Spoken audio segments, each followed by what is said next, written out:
আপনার নাম? আপনার বাসা কোথায়? আর আপনার?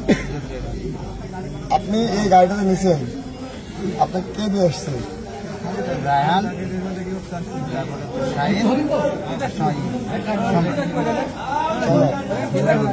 করেন কোন দলের?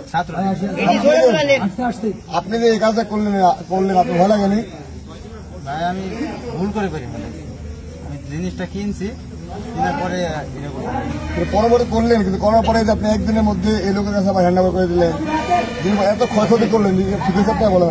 আমিনার কাছে দিয়ে আসছি, শুধু আমি মোটর কন্ট্রোল বক্স আর ব্যাটারি গুলো নিয়ে এসছি। দেখেন আপনি গাড়িটা দেখেন একটু, এই গাড়িটা চুরি করার পরে আপনাদের নিয়ে গেছেন, নিয়ে যাওয়ার পরে একটা কিছু রাখেননি গাড়ি ভিতরে।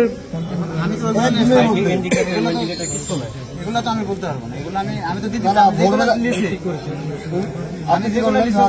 এগুলো আপনি কি করেছেন? এই যে লাইট টাইট এগুলো ওই আমাকে দিছে, আমি সঙ্গে তার মাঝা ছিল, মানে এখানে একটা পিক আপ সব ছিঁড়া ছিল তার, আমি এগুলো বাইরে ফেল দিছি।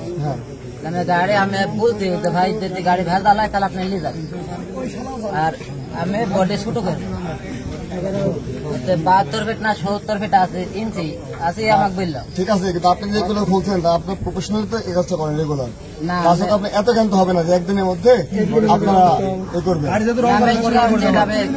একটা মানুষ ক্ষমতা ছিল, পাওয়ার ছিল, এত কিছু ছিল বলে যে আপনি এত কিছু করবেন, আপনার গোপনে করে ফেলতে পারবেন, এত কিছু স্পর্ধা তো দেওয়া আপনার পাবলিক তো আপনাকে দেয়নি, বুঝছি কি? বাকি কাজটা চেয়ারম্যান সাহেব আছে। আর ভবিষ্যতে এই দেশকে মানে খারাপ দিয়ে অস্থিতিশীল করার জন্য আপনারা কখনো এই কাজ করবেন না। আমাদের দেশের সম্পদ, আমাদের দেশকে ভালো রাখতে হবে, ঠিক আছে? তাহলে ভবিষ্যতে এই কাজ করবেন আপনারা?